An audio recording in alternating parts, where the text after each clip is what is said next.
தங்கச்சி வரலையாப்ல? தங்கச்சிக்கு லீவ் கிடைக்கல மச்சான், அதான் பிள்ளைல கூட்டு வந்தேன். சரி உங்களை போய் சாப்பிடுவாப்ல. தம்பி வாங்க தம்பி, என்ன வீட்டுல வரலையா தம்பி?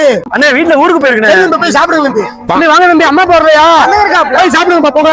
நான் மனுஷன் தம்பி போய் சாப்பிடுங்க தம்பி, போங்க தம்பி. மருமையே சும்மா இருக்கம்மா, ஊருக்குள்ள பத்திரிக்கை கொடுத்துருக்கேன். என்கிட்ட ஒரு வார்த்தை பத்திரிக்கை கொடுக்குறேன். சாரி மருமையே, ஒரே ஆள் நான் என்ன செய்ய, எத்தனை பேருக்கு பத்திரிக்கை கொடுப்பேன்?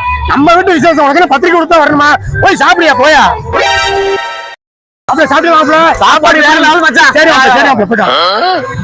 தம்பி தம்பி சாப்பிடுங்க. சரி தம்பி, சரி தம்பி. என்ன கடனை உடனே வாங்கி விசேஷம் வச்சா வந்து சாப்பிட்டு போயிட்டே இருக்காங்க. எப்படி நம்பி கடன் அடைக்கிறது?